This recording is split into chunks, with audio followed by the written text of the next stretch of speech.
Good morning to all. நம்ம இப்போ பார்க்க போகிறது லீனியர் அல்ஜிப்ராவில் யூனிட் 2ல் லீனியர் ட்ரான்ஸ்ஃபர்மேஷன் அண்ட் டயகனைசேஷனில் ஒரு சம் பார்க்க போகிறோம்.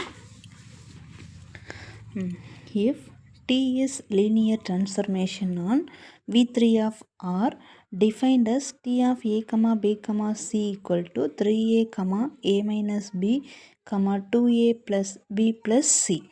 For all A, B, C belongs to V3, then show that T square I into T minus 3I equal to 0. First நம்ம என்ன ப்ரூஃப் பண்ண போகிறோன்னா இந்த T minus 3iயோட பார்ட்டை நம்ம ப்ரூஃப் பண்ண போகிறோம். அப்போ T minus 3i equal to T minus 3i ABC. T of ABCன்னு இந்த ஃபார்மேட்டில் இருந்துச்சுன்னா நம்ம இதை எப்படி எழுதலாம்னா 3A, A minus B, 2A plus B plus C இந்த ஃபார்மேட்டில் எழுதணும். இப்போ நம்ம இந்த ஃபார்மேட்டில் T minus 3A ஃபார்மை நம்ம ஃபைண்ட் பண்ண போகிறோம். ஃபஸ்ட்டு இந்த டேர்ம் இந்த T கூட ABCயை மல்டிப்ளை பண்ணுறேன், T of ABC. Next minus 3I into ABC, minus 3I A, B, C. இப்போ நமக்கு கொஷினில் என்ன இருக்குது, T of A, B, Cன்னு இருந்துச்சுன்னா நம்ம இதுக்கு மேலே என்ன எடுத்துக்கலாம், 3A, A minus B, 2A plus B plus C ஃபார்மேட்டில் எடுத்து எழுதிட்டேன். அப்போ இந்த பிளேஸ்க்கு பதிலாக நம்ம கொஷினில் என்ன இருக்கோ அதை எடுத்து எழுதிட்டேன். minus 3 into ஐயோட value identity 1, A, B, C. Next நம்ம மல்டிப்ளை பண்ணுறோம். இதில் ஃபஸ்ட்டு டேர்ம் என்ன இருக்குன்னா எனக்கு 3A, இதில் ஃபஸ்ட்டு டேர்ம் என்ன இருக்குது minus 3A. இந்த 3A நான் உள்ளே கொண்டு போனால் 3A ஆல்ரெடி இங்கே வெளில ஒரு மைனஸ் வெளியில் காமனாக இருக்குது. அப்போ 3A minus 3A, second term எடுத்துக்கிறேன் A minus B மைனஸ் இதில் செகண்ட் டேர்ம் என்னன்னா minus 3B. Next third term 2A plus B plus C, இதில் third term minus 3C term. இப்போ பாருங்கள் 3A minus 3A equal to 0.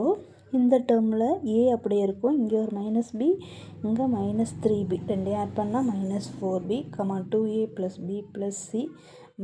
இந்த டேர்மில் நமக்கு C term வந்து ரெண்டு டேர்ம் இருக்குது. அப்போ ஒரு Cயில் minus 3C இருக்குது ப்ளஸ் C இருக்குது, அப்போ minus 2C. இந்த பார்ட் நமக்கு என்ன கிடச்சிருக்கு, T minus 3iயோட பார்ட் நம்ம கண்டுபிடிச்சிட்டோம். நெக்ஸ்ட்டு என்ன டேர்ம், ஃபுல் டேர்ம் நம்ம ஃபைண்ட் பண்ண போகிறோம். T square minus I, T minus 3i ABC.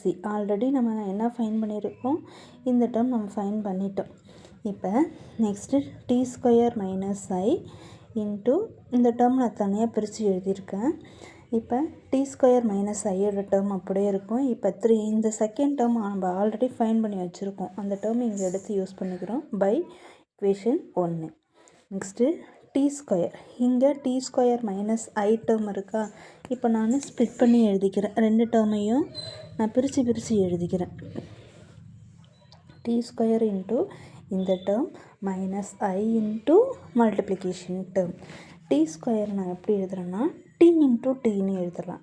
Into ஃபங்க்ஷனுக்குள்ளே என்ன இருக்கோ அதை எடுத்து எழுதிக்கிறேன். இங்கே ஐன்றது ஐடென்டி மேட்ரிக்ஸோட வேல்யூ 1. அப்போ இந்த ஃபங்க்ஷனுக்குள்ளே என்ன டேர்ம்ஸ் இருக்கோ அதை எடுத்து எழுதிக்கிறேன். நெக்ஸ்ட்டு ஒரு T மட்டும் வெளியிலே இருக்கட்டும். இப்போ நமக்கு ஆல்ரெடி கொஷினில் என்ன இருக்குது, T of A, B, Cன்னு இருந்ததுன்னா இது எப்படி எழுதலாம், 3A minus A minus B, 2A plus B plus C இந்த ஃபார்மேட்டில் எழுதலாம். இப்போ நமக்கு இது என்ன டேர்மில் இருக்குன்னா, இந்த 0வை ஏவாக கன்சிடர் பண்ணிக்கணும், A minus 4Bயை Bயாக கன்சிடர் பண்ணிக்கணும், 2A plus B minus 2Cயை C டேர்மாக கன்சிடர் பண்ணிக்கிறேன். அப்போ என்னோடய டேர்மு 3 into A. அப்போ 3 into Aவோட வேல்யூ 0, A minus B, Aவோட வேல்யூ 0 மைனஸ் Bயோட வேல்யூ எடுத்து எழுதிக்கிறேன், 2A, 2 into Aவோட வேல்யூ 0 ப்ளஸ் Bயோட value A minus 4B into Cயோட வேல்யூ எடுத்து எழுதிக்கிறேன், மைனஸ் இந்த செகண்ட் டேர்மில் இருக்க ஃபங்க்ஷன் அப்படியே எடுத்து எழுதிக்கிறேன். நெக்ஸ்ட்டு T ஆஃப் 3 கூட எதை நான் மல்டிப்ளை பண்ணாலும் 0 தான். அப்போ T of 0 minus A, minus டேர்மை நான் உள்ளே கொண்டு போகிறேன், மைனஸ் A ப்ளஸ் 4B. இந்த டேர்மில் இந்த செகண்ட் டேர்ம் அப்படியே அந்த டேர்ம் மட்டும் அப்படியே எடுத்து எழுதியிருக்கேன், செகண்ட் டேர்மையும் அப்படியே எடுத்து எழுதியிருக்கேன். இப்போ நான் அடுத்து நெக்ஸ்ட்டு என்ன பண்ணுறேன்னா, இந்த ஃபஸ்ட்டு டேர்ம் கூட ஃபஸ்ட்டு டேர்ம் 0, இங்கேயும் 0. நெக்ஸ்ட்டு செகண்ட் டேர்ம் என்ன இருக்குது? Minus of a minus b plus 4c, comma இதில் 0 minus a plus 4b plus 3a minus 2b minus 2c. இந்த டேர்ம் அப்படியே எடுத்து எழுதிக்கிறேன். இப்போ நான் உள்ளே மல்டிப்ளை பண்ணிட்டேன்னா எனக்கு என்ன வரும்னா 0, a minus 4b, 2a plus b minus 2c minus in this term. இப்போ ஃபஸ்ட்டு டேர்ம் மைனஸ் செகண்ட் டேர்ம்னா 0, first term second term 0, third term 0. அப்போ 0 ஆஃப் a, b, c. இதோட ஆன்சர் எனக்கு 0.